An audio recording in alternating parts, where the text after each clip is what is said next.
welcome to the Patrick Chapman Show. I'm Patrick Chapman, and here we go.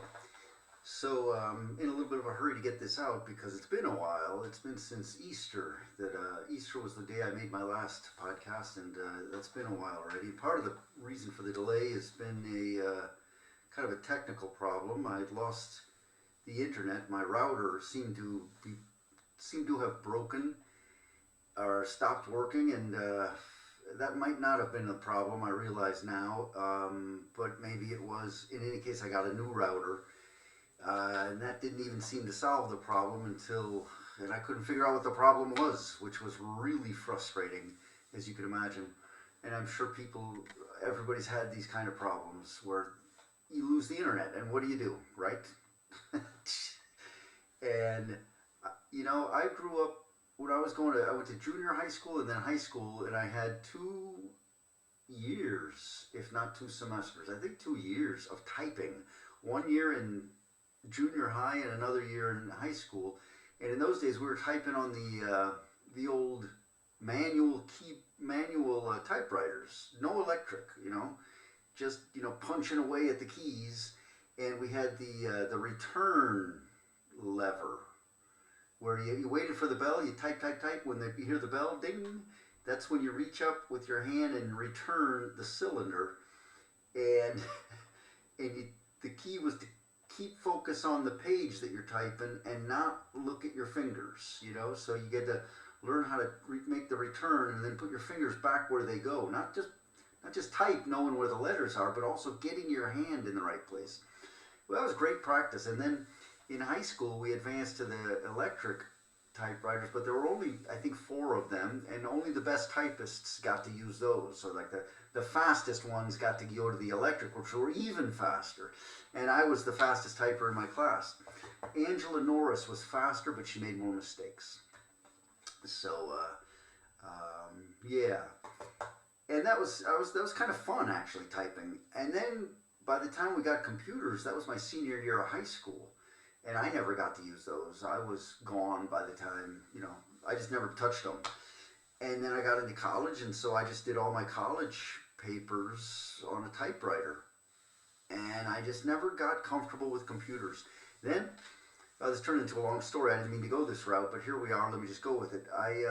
There was one semester I'd come back from my first college that I tried to go to, and just got homesick and came home. And then there was going to be an empty semester, so I ended up signing up for a Saturday class. It was like a three-hour Saturday morning, And the name of the class was Fortran.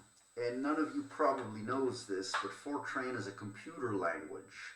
And I didn't know that even. I didn't what is this that I'm going to be learning? But I got into this class. I went the first time. We had some homework to do, to go to the computer lab and print something out. And I was so shy about asking. I didn't know what I was doing. And I stopped going, and I never continued I don't know, I went a few times. It was just over my head. And I didn't even know what we were supposed to be learning or trying to do. And that just turned me so off a computer. So I'm like a dinosaur when it comes to this technology thing. And I think even nowadays, the kids learning what they call now IT, which they used to call computer science, I think that has advanced so far that probably what kids learned 10 years ago even, not to mention 20, is probably old now maybe. But at least they have a familiarity with it, and my kids are growing up with it, and they help me out with the computer stuff. And yesterday, even my younger daughter, my youngest kid, my daughter, was trying, and she was clicking around like she knew what she was doing, but still it didn't work. So today I had a lesson, but I was using my phone. So my phone internet works, but not my PC internet. And I'm talking to my student, Timek, and I'm explaining the problem. I didn't want to get too into it, just kind of like now. I don't want to be talking about this. This is not interesting. I want to get to my podcast information. But here we are. Let me just finish. So Timek, starts asking me things about what would happen, what did you do? And I was thinking I'm going to have to go to the computer shop. And I even took photos of my screen here to show them, so they could show me where to click on the screen. And I took there were a couple of let's say pages or sites or something like I took photos of to go down to the shop to have the guy explain to me how to get the router working on my computer. And if that failed, I was going to go back to the internet supply, what do they call it, the provider shop, Plus, and have them explain something, because I'm getting really mad at them. I've been back and forth to them 5 times or so. Uh, anyway, it's frustrating when you pay for the internet and you don't have the internet. And this is my business too, by the way. You know, this is my life. So Timek, here's the problem. Here's what the problem was. And Timek figured this out, and he doesn't even know how he figured it out. It was like intuition. Here's the, what do you call this thing? Router. It's a router, a brand new one, white. You know, very pretty. The old one was black. And if I can get the camera right here, this, exactly here. Here's the yellow cable that's plugged into the computer and now plugged into the router. And I had plugged it into this one. And that one, this one, says over the top of it here, it says internet. Well, don't you want the internet? I mean, that's what it's for. So I plugged it into that one, internet. And this one says 1, 2, 3, right? So there's a 1, there's a 2, there's a 3. Timek told me to take it out of that one and try the other one, and I did, and it worked. And that was the whole problem. Who could know that? He doesn't even know how he knows it. He just figured, he just like intuited it. And that could have been 100 years. I would be dead. You know, I could have died, lived again, died, lived again, and died again, and I would never have figured that out. Okay, let me get to my show here. Anyway, so here we are back from all the way going back to Easter, which was quite a while ago now. We've had Mayuvka, which was great. And the first thing I want to talk about, I don't even know what the topic is here. I think it was going to be sandwiches, and then it was going to be New York City. Let's see where we go. The first thing I wanted to talk about here is how when you travel, strange things happen and you meet people. You know, you meet weird people, good people, strange people, bad people. You meet all kinds of people. And I wouldn't say that people are good nor bad. People are people. But funny things happen. You can meet some interesting people. People are interesting. Some people aren't interesting, and they think they are. And some people are interesting, and they don't know that they are. And it's kind of a phenomenon. But so let me tell this quick story, as fast as I can. I'll try to tell this one. I was at football practice 2 weeks ago. Let's say 2 Fridays ago, I think it was, and after practice, I got dropped off at a train station, or near a train station, and it's in Poland. In Polish, it's Nowy Dwór, near Muchobór in Wrocław. And when you don't know the neighborhood, it's easy to get lost, and you always get lost when you're close. You know, if you have to go to Rome, you go towards Italy, and you kind of get the general direction, right? And then you go towards Rome, okay? But if there's an address in Rome, that's when you get lost, when you get close to that address. So I get dropped off in the neighborhood of one of these 2 stations, either Muchobór or Nowy Dwór, and I thought it was Nowy Dwór, and it turned out to be. But they're pretty close to each other. So I got out of the car, and there are these teenagers on the sidewalk, like 3 kids, and I go up to them and I say, how do I get to the station? Where's the station? And they started directing me, like they told me to get on a bus or a tram, and I'm like, I want to walk. I don't want a tram. I don't want to complicate this. And I don't want to take a tram or a bus. And I explained that I saw that they thought I meant the main station, which is downtown, and I said, no, Nowy Dwór. And he said, okay, it's right across the street, like kitty corner across the street. And I looked, and it's dark now. It's nighttime, after 9 o'clock, 9:30 maybe. I can't really see what's over there with the lights shining in my eyes. So I cross the street, and there's nothing obvious. There's no obvious train station yet. So I think I asked somebody else, and they also didn't seem to quite know. And so then I get out my phone, which is the last thing I want to have to do. I get on Google Maps, and I got my contacts in, not my glasses. And it's a little hard to see. It's hard to see with my glasses when I'm looking at something small and close to me. But with my contacts, it's even worse. But I'm trying to make it out. And I can see that on foot it's going to take me 17 minutes. Okay, I can do that. But I don't know which way to start. And as I'm trying to figure this out, and this is always the case with the Google Maps, you never know which way is your first step. And you got to walk about 10 steps, and then it'll tell you you're going wrong, maybe. But it takes a minute when you don't really have a minute, or you don't want to spend a minute. So as I'm doing this, a lady walks by, and I say in Polish, obviously, "Excuse me, do you know the way to the station, the train station?" And I think the first thing she said was, "Do you speak English?" And I was like, "Yes." "Oh, thank you. Oh, good." And so we spoke in English, which was great. Her English was pretty close to perfect. And so it ended up being in the same direction she was walking. So we walked together for about 3 minutes. And so in that 3 minutes, 3 or 4 minutes, we talked. Because I'm shooting questions at her. And, now it's interesting. Because here's a person in Poland who also speaks English. So that's the first thing. Like, how did you learn English? She's from Uzbekistan. This lady's from Uzbekistan. And I'm like, this is so cool. And then it turns out her father's in America, her mother's here in Wrocław, and and that's it. All I said to that was life is complicated, and that could be 100 different stories in that whole thing, and some of them positive, but there ought to be some negativity in there too. Anyway, so just great. And then she had to go to the right, so she went her way and I went mine, and I made it to the station. It was a long walk. When you don't know the distance, you don't know, if you never walked that way before, it always seems longer. Now that I've done it, I'm like, okay, I know it is far, but I can make it. And I've done it before, and I know how long it'll take. But when you're in a hurry, I don't know when the train's going to come. I might just miss one, so I don't want that to happen. So you try to be as fast as you can. I got a heavy bag plus my little backpack. Anyway, made it home fine, and it was just cool to meet a person from Uzbekistan. She speaks Polish. She's been here 10 years. I don't know how good her Polish is, but obviously she speaks it. She speaks her own language, when I made a point of saying that I don't know what the name of your language is. I think it's Uzbek, but I'm not sure. And then English, really good.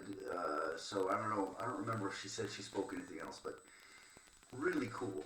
And I know President Trump, I've said this before, but he's now making the truck drivers speak English. And I'm like, come on. Make it more interesting. Make them speak Uzbek. That would, Trump, do that. All the truckers have to speak Uzbek, or you're not driving in America. That would be just fun. It would just be fun. Too bad. Learn Uzbek. I would love that. I can't wait to be president. I just hope there's still time for me in my life. Okay. So anyway, that's the end of that story. Let me go to this next thing, which is New York. I want to talk about New York because I wanted to talk about sandwiches. And somehow New York came into play with the sandwich theme. So let's go with that. I've always been scared of New York. When growing up, I was in a suburb of Chicago. Very nice place for a kid to grow up in. Safe. We had a nice house, nice neighborhood. Nice. I use nice too much. I know. I got to get away from that. But just a good place to grow up.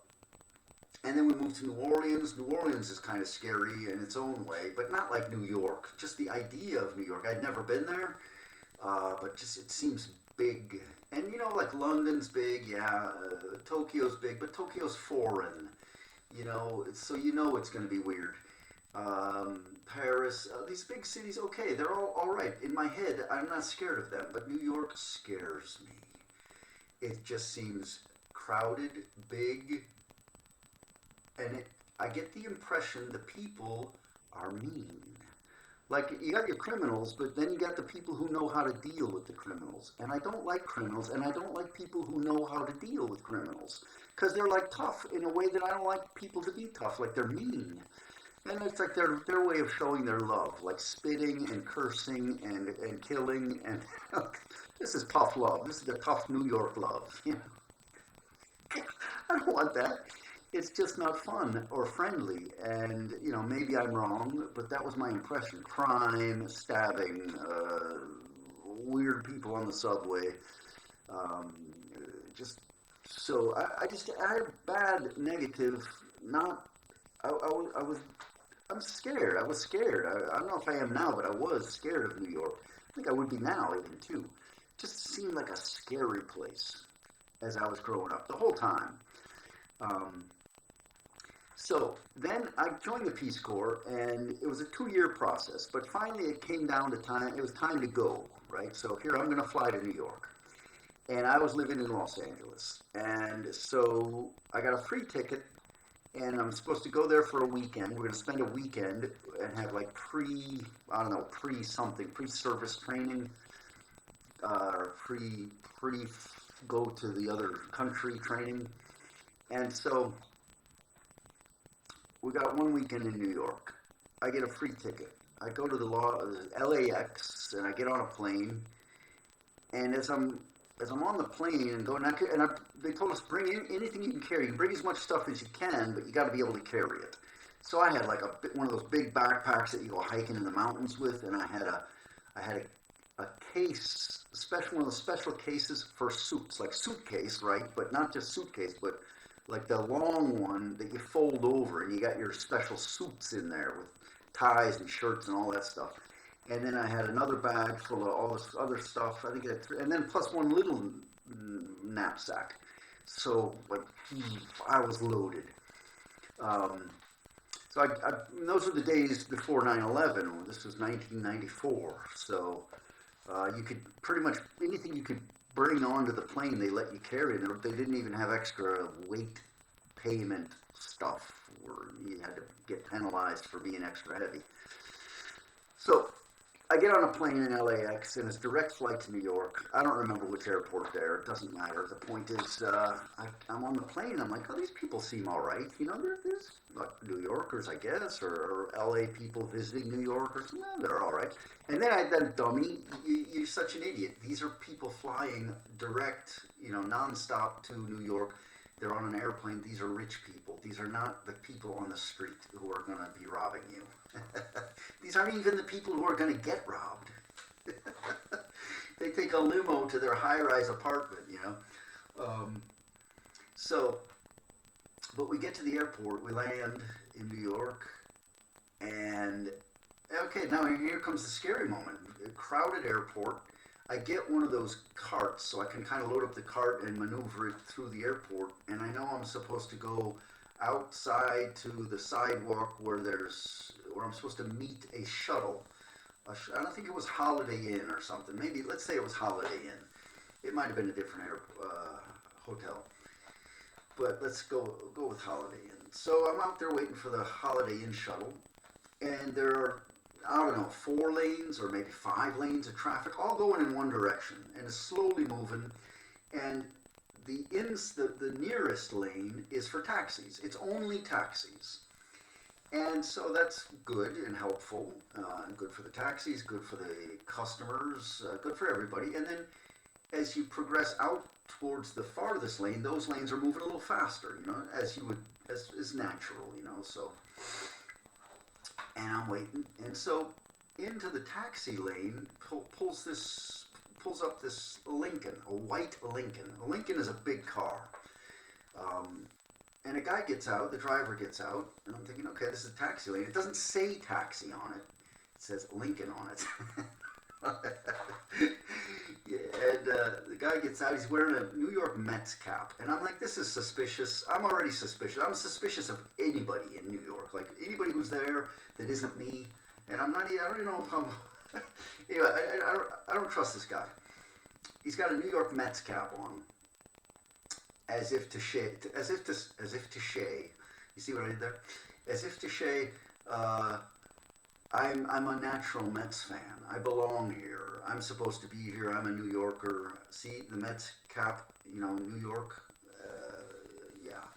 And I'm like, I don't trust you. Already, I don't trust you. He's driving to Lincoln. He parks in the taxi zone, and he opens the trunk, and he's just standing there waiting. Like, and he doesn't say anything to anybody, but to almost everybody, he kind of gives the head nod.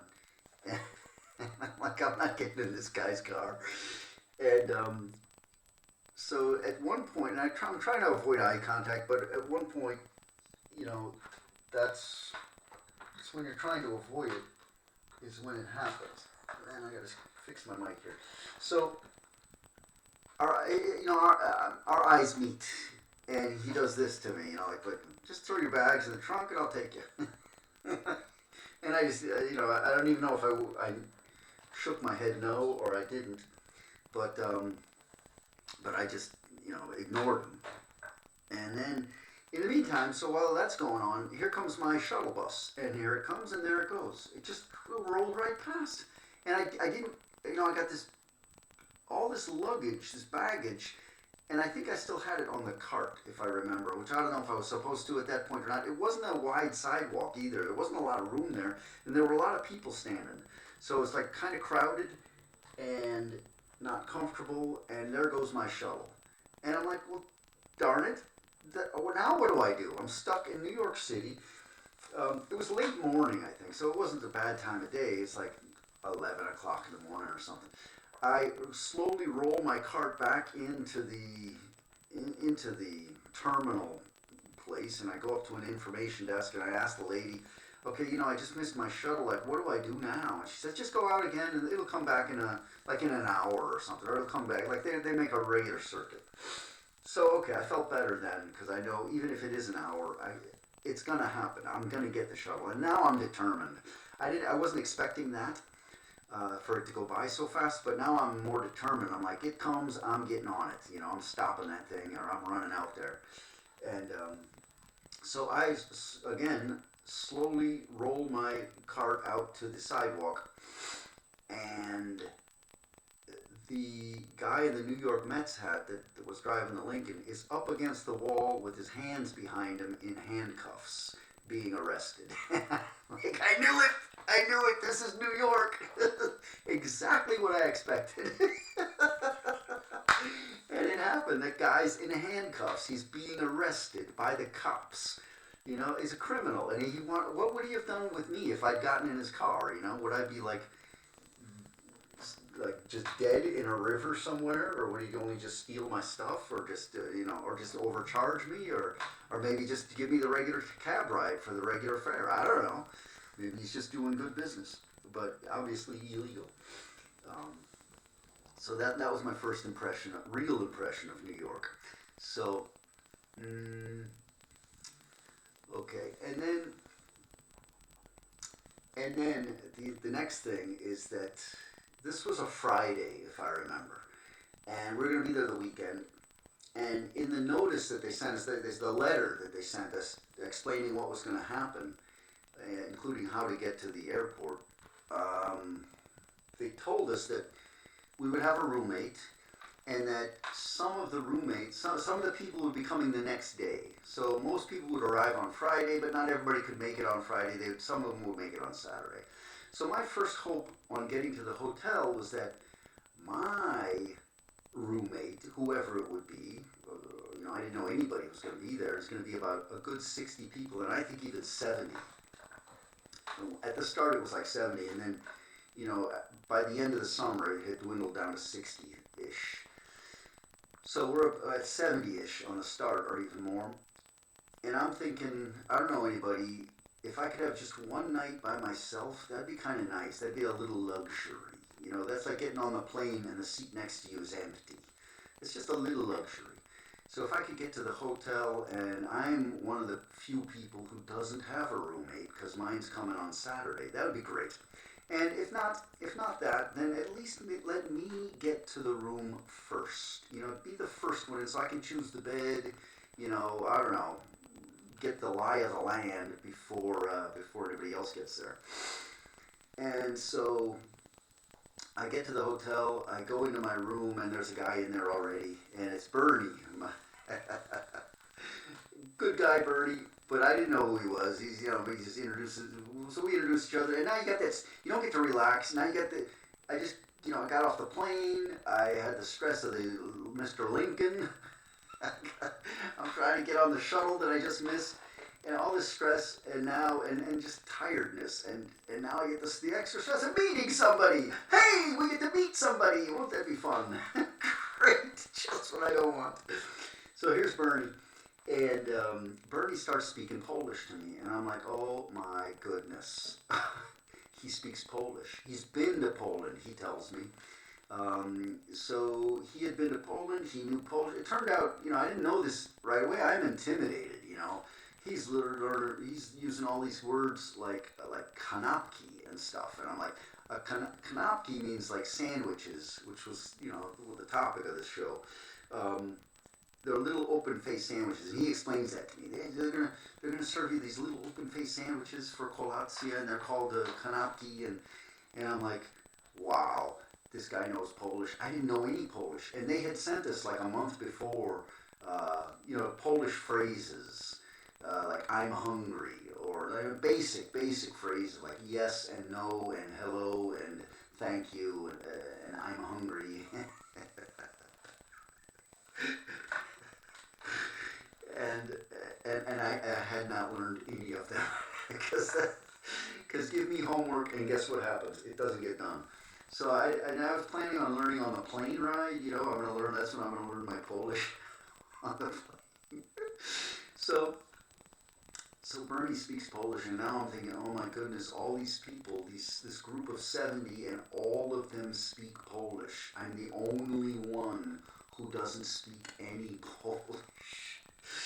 And so that was intimidating. I was really worried, and kind of rightfully so. Although, it turned out Bernie spoke a little Polish, and so did some other people, but most people didn't. And it was nothing to worry about. But it was a little bit embarrassing, and I'll just jump ahead here, how when we arrived that first day, and I talked about how we had the ogórkowa soup, the pickle soup, etc.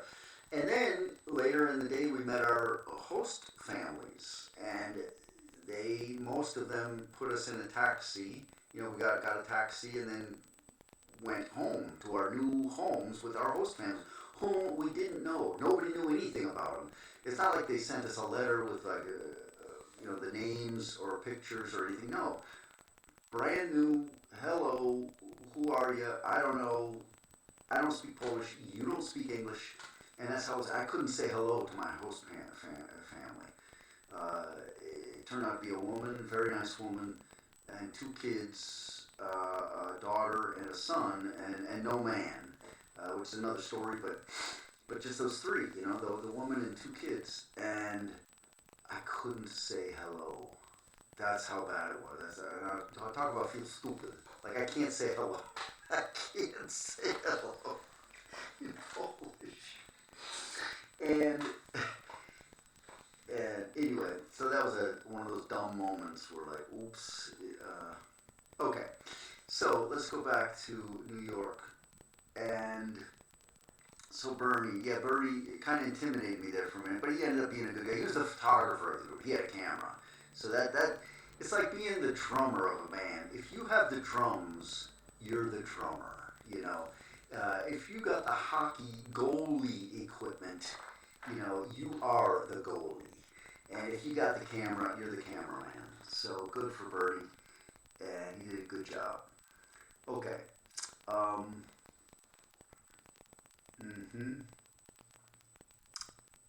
Right. Okay, so enough about that, I think. Oh, I just want to make one more point about New York before I jump ahead here. We went out that night. We had like one free night where some of us went out, like a small group of them. We didn't know each other. Nobody knew anybody, but somebody said, "Hey, I'm going out tonight. I don't know about the rest of you." And so we all kind of joined whoever said that. I don't know, 10 of us maybe 10 of us joined this going out group, and we went out to a couple of bars and stuff. And there was this one bar.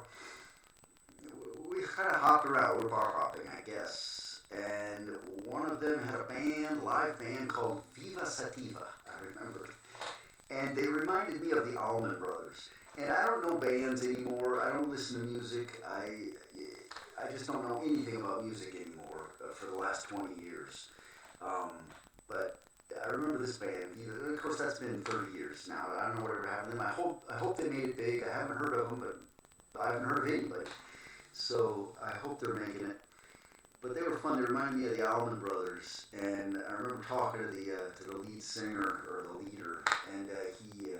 I don't know. I told him that. I told him you guys remind me of this Allman Brothers, and. But I don't think they played Whip and Post. That's what I want to hear, Whip and Post. That's an oldie but a goodie. Okay, I just want to make that point. And so sandwiches. And so a whole other topic here. Because Bernie had mentioned Kanapke. That's what brought me all the way back to New York when I was planning this whole thing. Why am I talking about New York? Because of Kanapke, which are these open-faced Polish sandwiches that they serve all the time. And they never make the closed face, or what do we call them? The closed face, I guess, with the double, where is the camera? You got the one bread and the other bread, two pieces of bread. They do that only if they're traveling, like for school. If you go into school and they make lunch, or what they call second breakfast, then they'll make the full sandwich. Otherwise, if you're eating at home, you get the open face sandwiches, called Kanapke. And I've always loved hamburgers, and I remember for birthdays when I was a kid, my mama would say, hey, you can have anything you want for dinner. I'll cook you anything you want. And I always wanted hamburgers and corn on the cob. And I just love it. I love hamburgers. I love corn on the cob. And, I'm an Illinois boy, and you could say I have an ear for corn on the cob. You see what I did there? So, yeah. So that was always my meal for birthday, hamburgers and corn on the cob. And so I've been out for hamburgers a few times. They got a couple of restaurants here in like Nitsa, and they're all over the place. Now they're like kebab now. You got kebab all over the place. And these hamburger places like Rock Burger, and we got Junior Burger, and there's another one, I forget the name of it. And just a lot of these places, and they're good, but I don't like them. And here's what I don't like. I have a little complaint. Everybody has this trend now of making giant burgers. I mean, big ones. You can't eat them with your hands. You can't pick them up. You have to use a knife and fork and cut them up. And I'm like, well, to me, that defeats the whole purpose of the sandwich. I want to be able to pick it up and eat it. I don't want it so huge that I can't eat it with my hands. It tastes good, and I'm sure the meat is great, everything wonderful, beautiful tasting, but I can't eat it. Like, I just make it smaller, and I'll eat two of them if I have to, or just extra fries or something. I don't want the Goliath burger anymore, and everybody's doing it, so somebody out there, be the one to not do that,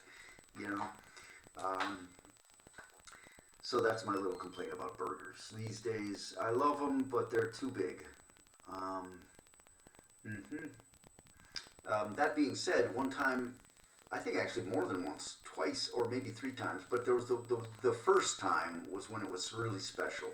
My mama made a giant hamburger, and I don't mean like one that you can't use your hands. I mean, you couldn't pick it up with a coal shovel. It was huge, and it was one hamburger for the whole family, and we had a big family. So it was just she baked the bread, so it was a giant hamburger bun. She made the meat like a giant meatloaf or something, but spread out like a hamburger patty. Sorry. And, I just had kebab, by the way. And then everything that goes on it, and then she just cut it up into slices, and we each got a giant slice of this giant hamburger. That was fun. I mean, that was a fun meal. And she had fun making it. I think, for some people that would be a chore, but I really think she enjoyed being creative in the kitchen. And she was a wizard when it comes to cooking and just doing fun things. So she did that once, and then I think she did it again. I don't know if she did it a third time, I just don't remember. But it was that first time that was great. A giant hamburger. Okay. Talking about New York City. And, when you mention New York, or any city, because it's true everywhere, New York City is not New York City. It isn't, it isn't, if you know what I mean. Because it's like, New York isn't Paris. That's obvious. But also, New York City 1970 isn't New York City 1985. Each year, even each day, makes it a different city. But especially each year and each decade. So the time is related in the judgment of the place. So like that's a good example. New York 1970, New York 1985, New York 1990, New York 2025. Um, my own opinion on New York is that Giuliani did a great job of cleaning it up, and I don't know why more people don't like him. Because when I look at New York in the 1970s, I don't remember when Giuliani was there as the mayor. I just don't remember if it was 1990s or in the 2000s or was all the way back in the 80s. I don't remember. But I know Giuliani cleaned it up and had a great policy of making sure that the subway trains were clean before they went out on a second run. Every run they were cleaned up. The windows were fixed. All the petty crime was enforced. And that really helped. And I think he did a great job.